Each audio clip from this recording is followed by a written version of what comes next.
India से जुड़ी कोई भी खबर हो तो पाकिस्तान से उसका रिएक्शन जरूर आता है। करीब 24 घंटों से foreign minister S Jaishankar Saudi Arab में हैं। यह मुस्लिम देश दुनिया का सबसे इंपॉर्टेंट देश है। वहां पर जयशंकर जो भी कहेंगे उसे दुनिया के 50 से ज्यादा मुस्लिम देशों में सुना जाएगा। 3 दिनों के दौरे की शुरुआत होते ही पाकिस्तान से रिएक्शन आने लगे हैं। इस्लामाबाद में यह माहौल है कि इंडिया ने सऊदी अरब को अपने साथ कर लिया है और अब वहां पाकिस्तान के लिए कोई जगह नहीं है।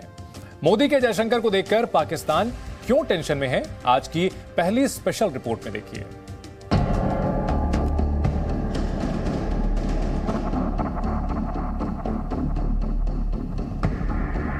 सऊदी अरब में पीएम मोदी के मिनिस्टर, इस्लामाबाद और लाहौर में डर। डॉक्टर जयशंकर जो हैं, इंडिया के जो मिनिस्ट्री ऑफ एक्सटर्नल अफेयर्स के हेड हैं, वो सऊदी अरब पहुंचे हुए हैं और ये उनका पहला विजिट है as a external affairs minister of India. Middle East में हिंदुस्तान के जयशंकर इन, पाकिस्तान के शहबाज आउट। हम भारत इसको बड़े इंटरेस्ट के साथ यहाँ देखेंगे कि क्या आउटकम निकलता है इसका। करीब 24 घंटे पहले foreign minister S Jaishankar Saudi Arab पहुंचे और वहां से आई पिक्चर्स को देखकर पाकिस्तान का ब्लड प्रेशर बढ़ने लगा। इस्लामाबाद में चर्चा का सब्जेक्ट यही है कि मुस्लिम दुनिया के सबसे पावरफुल देश में 72 घंटों तक इंडिया के फॉरेन मिनिस्टर क्या क्या करेंगे। इंडिया और सऊदी अरब के बीच दोस्ती क्यों गहरी हो रही है, और सबसे बड़ी बात, जयशंकर की इस विजिट का पाकिस्तान पर क्या असर पड़ेगा।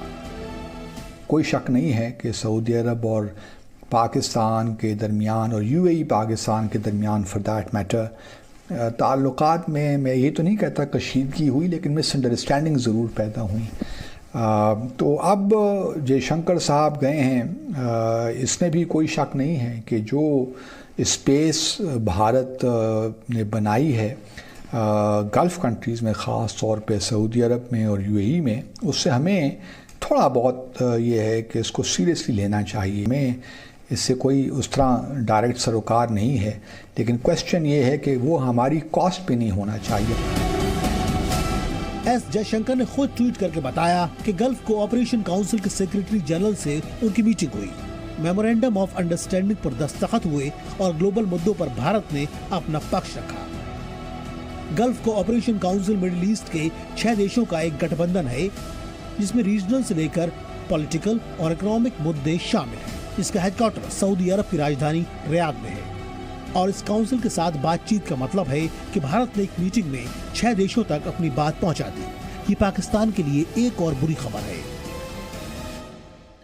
डॉक्टर जयशंकर जो हैं, इंडिया के जो मिनिस्ट्री ऑफ एक्सटर्नल अफेयर्स के हेड हैं, वो सऊदी अरब पहुंचे हुए हैं और ये उनका पहला विजिट है as a external affairs minister of India. आप क्या देखते हैं सर, ये इंडिया जो है वो सऊदी अरब के करीब होना और मुस्लिम वर्ल्ड के जो करीब होना है, इसको आप किस तरह देखते हैं? जब मोहम्मद बिन सलमान ने रिपीटेड विजिट्स जो है वो की इंडिया की, एक नई ओपनिंग की, और जो आप यूं समझ लें कि सऊदी अरबिया का ग्लासनोस्ट और पेरिस्ट्राइका, आप यूं समझ लें का नतीजा ये निकला कि उन्होंने पूरे डोर ओपन किए इंडिया के सामने और इंडिया को एक्सप्लेन किया कि इसमें हमारे इशू पे ये हैं, यानी कश्मीर पे उन्होंने टोटल वही पोजीशन इख्तियार की जो इंडिया की ऑफिशियल पोजीशन है, जिसके नतीजे में जाके उनका ताल्लुक जो है वो बहुत ज्यादा गहरा हो गया। इस्लामाबाद कई सालों से भारत और सऊदी अरब के करीबी संबंधों से परेशान है। कश्मीर पर अब उसको सऊदी अरब का सपोर्ट नहीं मिल रहा है। सऊदी अरब की देखा देखी कई और मुस्लिम देश भी पाकिस्तान की बात नहीं सुनते और अब तो भारत ने गल्फ काउंसिल से भी मेल जोल बढ़ा लिया। एक दिन में सऊदी अरब से इतनी बुरी खबरें पाकिस्तान को शायद ही कभी मिली होंगी। जो भारत गल्फ कंट्रीज़ में कर रहा है उसका नेगेटिव फॉल आउट पाकिस्तान के ताल्लुकात पे इन ममालिक के साथ नहीं होना चाहिए, यही की है। और अगर हमारे इंटरेस्ट उससे ख़तरे में पड़ते हैं तो फिर ऑब्वियसली हमारे लिए हमारी एक लिहाज से सफारतकारी की नाकामी ही मैं कहूँगा कि हो जाती है कि कुछ बुनियादी गलतियाँ हमें दोहरानी नहीं चाहिए, उनसे परहेज़ करना चाहिए और सफारतकारी को संजीदगी के साथ लेना चाहिए। बहुत मजाक हमने कर लिया और अब वक्त है कि हम हर कदम फूंक फूंक के लें ताकि वो गलतियाँ ना दोहराएं जो हम माजी में भी करते रहे हैं। सऊदी अरब की राजधानी रियाद से आज एस जयशंकर ने एक ट्वीट किया। इंग्लिश में किए गए इस ट्वीट के साथ 4 तस्वीरें भी अटैच की और लिखा कि उन्होंने रियाद में डिप्लोमेट्स को संबोधित किया और सऊदी अरब के स्ट्रेटेजिक संबंधों की जरूरत के बारे में बताया। यानी पाकिस्तान में जिसने भी इस ट्वीट को देखा होगा वो उसका मतलब अच्छी तरह से समझ गया होगा। एस जयशंकर कुल मिलाकर 72 घंटों तक सऊदी अरब में रहेंगे और भारतीय फॉरेन मिनिस्टर का हर एक मिनट पाकिस्तानियों पर भारी पड़ रहा है। उन्होंने आपस में एक नेचुरल किस्म की रिलेशन डेवलप की है जो कि उनके दरमियान बनती है। इतनी बड़ी तादाद में इंडियन वर्कर्स जो हैं वो सऊदी अरबिया में काम करते हैं, बहुत बड़ी तादाद में ज़र मुबादला वहाँ पे जाता है। ऊपर से ये इन्वेस्टमेंट के इनिशिएटिव्स और इंसेंटिव्स ये सारे आप अगर मिला के देखें तो Saudi Arabia is one of the most important partner आप कह सकते हैं इस वक्त, न सिर्फ फाइनेंशियली बल्कि स्ट्रेटेजिकली भी। उन्होंने बहुत सारे ऐसे माहदे अगर आप डिटेल में जाएं तो साइन किए हैं, जिसकी वजह से जो है मैं समझता हूं कि इस वक्त सऊदी अरब और इंडिया के ताल्लुकात पाकिस्तान और इंडिया सऊदी अरब के ताल्लुकात से कहीं ज्यादा बेहतर हैं। पाकिस्तान के लिए सऊदी अरब में एस जयशंकर के होने का मतलब सिर्फ एक है, मिडिल ईस्ट में अब हिंदुस्तान की चलेगी और पाकिस्तान की मुश्किलें और बढ़ेंगी। ब्यूरो रिपोर्ट, जी मीडिया। सऊदी अरब में पाकिस्तान के फॉरेन मिनिस्टर को देखते ही पाकिस्तान की मुश्किलों का चैप्टर शुरू हो जाता है। इसकी एक वजह इंडिया और सऊदी के करीबी रिलेशन भी हैं। सऊदी अरब में 22 लाख से ज्यादा भारतीय वहां काम करते हैं। इसके साथ साथ सऊदी अरब से भारत की तेल जरूरत का 18% और गैस का 22% इंपोर्ट होता है। यानी एनर्जी सिक्योरिटी को लेकर भी बड़ी साझेदारी है। यही नहीं, पिछले 8 साल में सऊदी ने भारत में $2 बिलियन का इन्वेस्टमेंट किया है और इकोनॉमी से आगे बढ़कर अब डिफेंस में भी सहयोग बढ़ रहा है। जून 2022 में दोनों देशों के बीच डिफेंस कोऑपरेशन के लिए जॉइंट कमेटी की मीटिंग हुई। अगस्त 2021 में दोनों देशों की नौसेना की पहली बाइलैटरल एक्सरसाइज हुई। साथ साथ दिसंबर 2020 में पहली बार भारतीय आर्मी चीफ ने सऊदी अरब का दौरा किया। यह सब कुछ इसलिए हो रहा है क्योंकि भारत की विदेश नीति हमेशा से सॉलिड रही है। हिंदुस्तान की फॉरेन पॉलिसी हमेशा से इंडियन फर्स्ट वाली रही है। इसलिए पाकिस्तान में भी हिंदुस्तान की फॉरेन पॉलिसी और विदेश मंत्री की तारीफ होती है। हिंदुस्तान अमेरिका का स्ट्रेटेजिक एलाय है और उनको जब अमेरिका ने कहा कि आप रूस से तेल ना खरीदें तो उनके फॉरेन मिनिस्टर ने क्या कहा, ये देखें। For national interest, India is being asked, are you funding this war? Tell me, buying Russian gas is not funding the war? I mean, why is it's only Indian money and oil coming to India which funds, but it's not gas coming to Europe which funds? भारतीय विदेश मंत्री की चर्चा अक्सर पाकिस्तान में होती है। भारत विरोधी पूर्व पाकिस्तानी पीएम इमरान खान भी एस जयशंकर की तारीफ करते हैं। इमरान का बयान सुनेंगे तो लगेगा मानो पूरा पाकिस्तान अब हिंदुस्तान और जयशंकर का फैन है।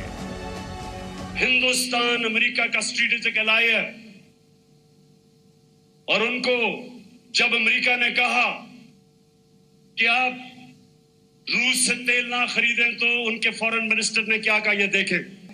For national interest, India is being asked, are you funding this war? Tell me, buying Russian gas is not funding the war? I mean, why is it's only Indian money and oil coming to India which funds, but it's not gas coming to Europe which funds? I mean, I don't know, somewhere, I mean, let's be a little even-handed out here. If countries in Europe and the West and the United States are so concerned, why don't they allow Iranian oil to come into the market? Why don't they allow Venezuelan oil to come into the market? I mean, they've squeezed every other source of oil we have. And then say, okay, guys, you must not go into the market and get the best deal for your people. Imran Khan ये बताना चाहते हैं कि भारत की विदेश नीति आजाद है और पाकिस्तान की विदेश नीति गुलाम है। आजकल इमरान जब भी कोई रैली करते हैं तो इंडिया का एग्जाम्पल जरूर बताते हैं। इमरान को इंडिया क्यों अच्छा लगता है ये आगे बताएंगे, पहले उनका लेटेस्ट बयान सुनिए। हिंदुस्तान खरीद सकता है, वो भी हमारे साथ आजाद हुआ था। हिंदुस्तान अपने लोगों के लिए 40% कम कीमत पे तेल खरीद रहा है रूस से, और ये जो जंग हो रही है यूक्रेन के साथ उससे और ऊपर चली जाएगी। तो हमारे तो 10 करोड़ लोग हैं, 5 करोड़ गुर्बत की लकीर से नीचे, और 5 करोड़ ऐसे लोग जब कीमतें ऊपर जाती हैं वो भी नीचे चले जाते हैं गुर्बत के, 2 वक्त की रोटी नहीं खा सकते। तो हमें सस्ता तेल चाहिए। इमरान खान कहते हैं कि जब हिंदुस्तान कर सकता है तो पाकिस्तान क्यों नहीं। हालांकि इस बात का जवाब इमरान को अच्छे से पता है।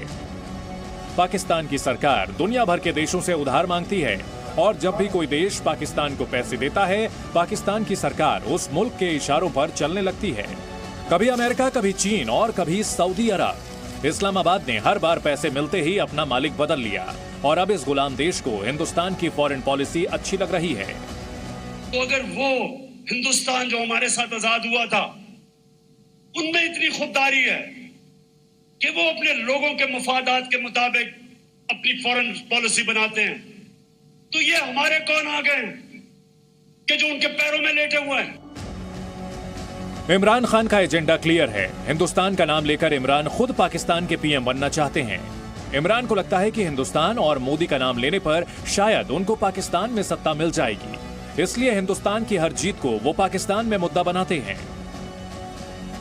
पैसा पैसा और पैसा। पाकिस्तान में चाहे तेल की कीमत बढ़े या फिर फॉरेन पॉलिसी बिगड़े, इमरान खान अपनी हर रैली में, हर प्रेस कॉन्फ्रेंस में मोदी के फैसलों की बात करते हैं। तेल की कीमतें पूरी दुनिया में बढ़ी, लेकिन इमरान को सिर्फ हिंदुस्तान याद आया। मुद्दा कुछ भी हो, इमरान हमेशा हिंदुस्तान की तारीफ करने लगते हैं। दरअसल पाकिस्तान में राजनीति की पूरी बुनियाद ही भारत विरोध पर टिकी रही है, लेकिन यह इमरान का नया प्रयोग है। सवाल यह भी है कि जब इमरान खान प्रधानमंत्री थे तो उन्होंने पाकिस्तान के लिए क्या किया? उन्होंने उस पॉलिसी पर काम क्यों नहीं किया जिस पॉलिसी पर भारत काम कर रहा है? हिंदुस्तान अमेरिका का स्ट्रेटेजिक एलाय है, और उनको जब अमेरिका ने कहा कि आप रूस से तेल ना खरीदें, तो उनके फॉरेन मिनिस्टर ने क्या कहा, ये देखें। For national interest, India is being asked, are you funding this war? Tell me, buying Russian gas is not funding the war? I mean, why is it's only Indian money and oil coming to India which funds, but it's not gas coming to Europe which funds? I mean, I don't know, somewhere. I mean, let's be a little even-handed out here. If countries in Europe and the West and the United States are so concerned, why don't they allow Iranian oil to come into the market? Why don't they allow Venezuelan oil to come into the market? I mean, they've squeezed every other source of oil we have, and then say, okay, guys, you must not go into the market and get the best deal for your people. Imran Khan जानते हैं कि rally में भीड़ तक अपनी बातें पहुंचानी है तो राजनीति में कुछ नए प्रयोग करने होंगे। इसलिए सत्ता की चाहत में इमरान खान अब मोदी की पॉलिसी के मुरीद बन गए हैं। ब्यूरो रिपोर्ट, जी मीडिया।